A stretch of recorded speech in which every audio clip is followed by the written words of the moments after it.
食器棚のいつも使う引き出し。開けたら物が詰まりすぎて途中でギギッと音が鳴り動かなくなりました。その瞬間思いました。そろそろ本気で見直した方がいいなと。小川静子、70代の主婦です。今日も無理のないペースで家を整えています。一度すっきりしたはずなのに気づけばまた物が増えている。片付けても片付けても終わりが見えなくて、ふとため息が出ることありませんか？でも大丈夫です。うまくいかないのは性格のせいでも捨て方のせいでもありません。むしろ良かれと思っていることがまた散らかる流れを作っていることが多いんです。捨ててもまた増えてしまうのは気づかないうちに入ってくる流れが止まっていないサイン。まるで穴の開いたバケツに一生懸命水を注いでいるようなものです。だから先に穴を塞ぐだけで家はちゃんと整い始めます。100個捨てるよりまずは一つの習慣をやめる。今日はそのやめる習慣を7つに絞ってお話しします。この動画を見終わる頃には物がつい増えてしまう理由が見えてきて、これなら私にもできそう、そう思えるはずです。片付けているのになぜかすぐ元に戻ってしまう。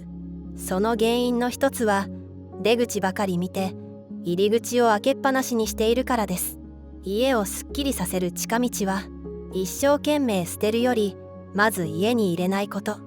どれだけ手放してもそれ以上に新しいものを入れたら景色はなかなか変わりませんよね。だから最初に見るのは出口より入り口。実は私もここに気づくまで時間がかかりました。片付けの努力が足りないのではなく、頑張る場所が違っていただけなんです。入り口をキュッと閉められると無理して捨て続けなくてもテーブルが空いて探し物も減っていきます。例えばこんな入り口思い当たりませんか？特売でお得だからと予備を増やしてしまう。送料無料に引かれてつい買い足す。チラシをとりあえず家に持ち込む。ちなみに我が家ではチラシは玄関でいるいらないを分けています。靴箱の中に小さな紙袋を置いて不要なチラシはすぐ捨てます。こういうことって本当に無意識。油断すると玄関の鍵はかけても物の入り口は開けっぱなしになりがちなんです。一旦家に入ったものを手放すのは買う時よりずっと気力がいります。だからこそレジに並ぶ前にカゴの中を見て一呼吸。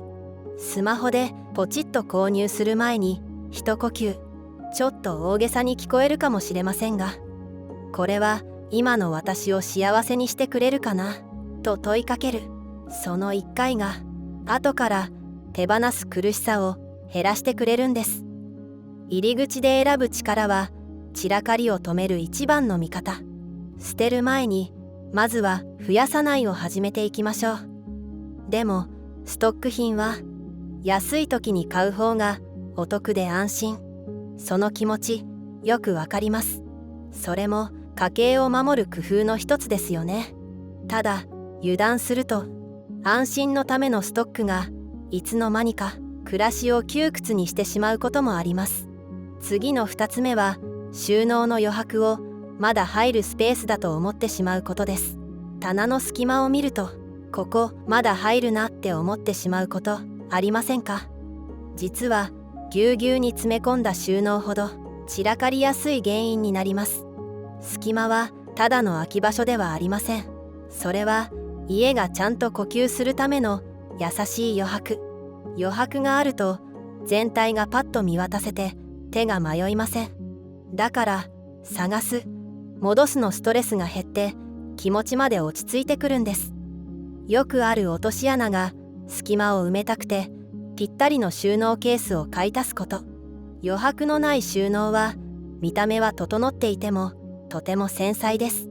一つ動かしただけで崩れて戻す手間も増えてしまいます。仕切りが多すぎて使いにくい。詰め替えで管理が増える。分類しすぎてかえって探しにくい。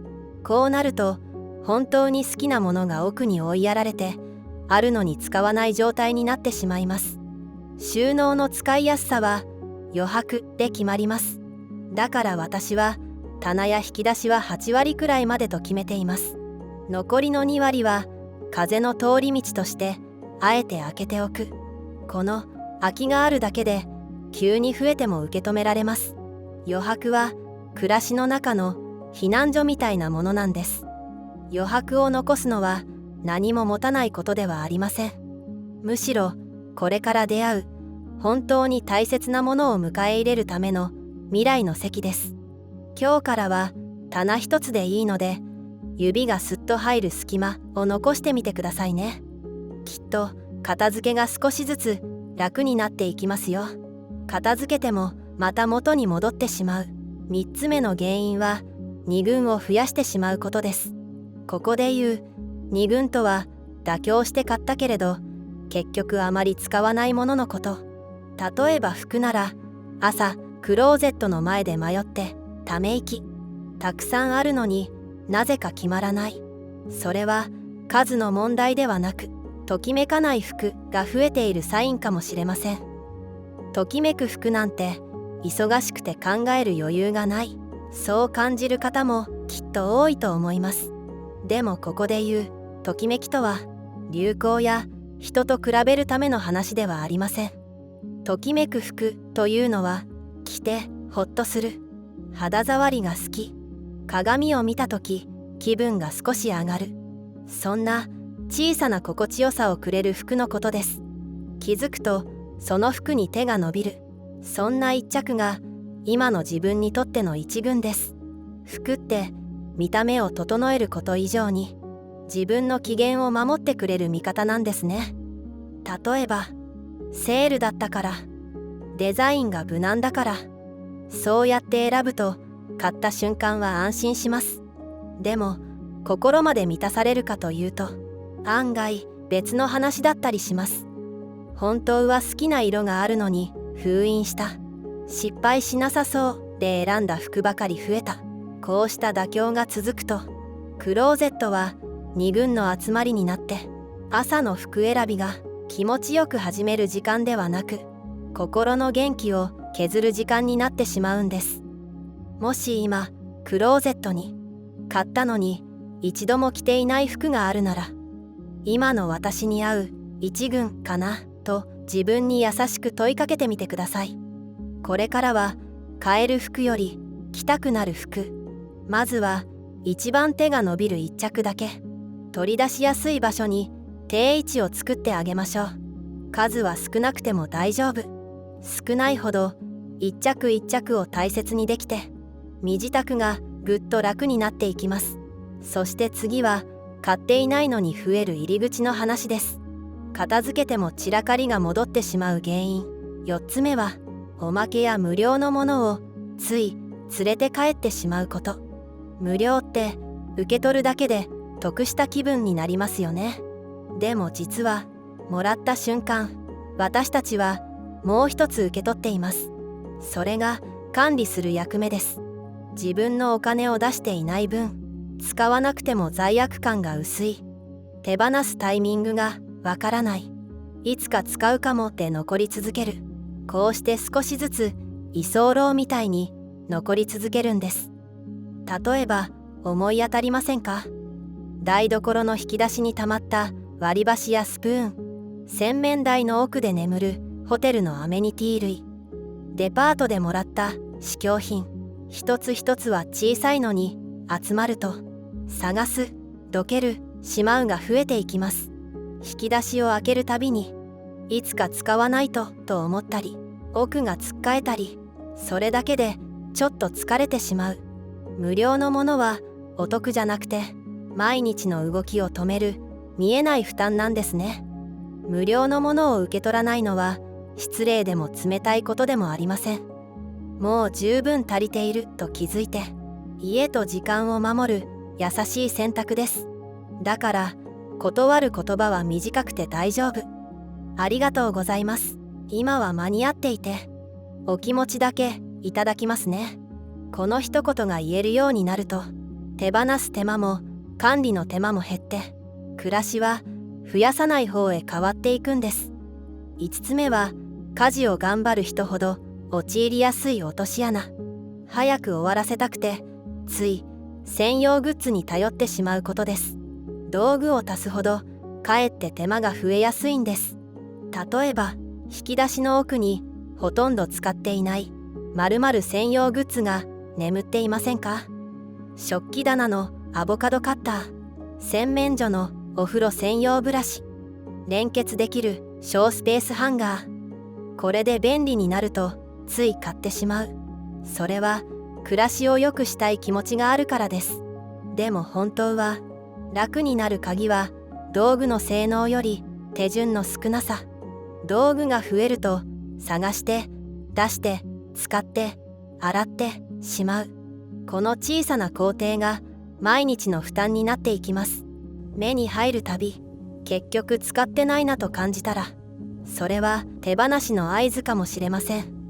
だから私は買う前に一つだけルールを決めています。家にあるもので代用して3回困ってから買う。まずは手元のものでやってみて、3回目でも不便ならその時初めて買う。これだけで意外と乗り切れた自信と、やっぱり買ってよかった満足感、両方が増えていきます。例えばアボカドの専用カッターは包丁とスプーンで十分。専用ブラシがなくても使い古しの歯ブラシが細かい溝でよく働きます。小スペースハンガーも戻しづらくて、気づくと洗濯かごの横に出しっぱなしなんてことも。道具を足して頑張るより、道具を絞って手間を減らす。この切り替えができると、買ってから後悔することが減って、お財布にも優しくなっていくんです。ここまで物を減らす工夫をお話ししてきましたが、減らしすぎると心まで疲れてしまう落とし穴もあります。6つ目は、心の拠り所を削らない習慣です。最近は捨て活やシンプルな暮らしが話題になることも増えました。動画や雑誌を見て素敵だなと思う一方で、我が家ももっと減らさなきゃ、家族が協力してくれない、そんな風に心までせかしていたら、少し立ち止まってみてください。それはこうあるべきに縛られている合図かもしれません。真面目な人ほどつい頑張りすぎてしまうんです。片付けのゴールは物をゼロにすることじゃありません。本当のゴールは、あなたも家族もほっとできる空間を作ること。触れるだけで落ち着くもの、見るだけで気持ちがほぐれるもの、思い出がそっと支えてくれるもの、そんな心を豊かにしてくれるものは堂々と残していいんです。部屋を片付けたのになぜかがらんとして寂しい、そんな感覚ありませんか？大切に集めてきた小さなコレクション、座るたびに体がほっとするソファー、気持ちが明るくなる好きな色、季節になると飾りたくなる思い出の品。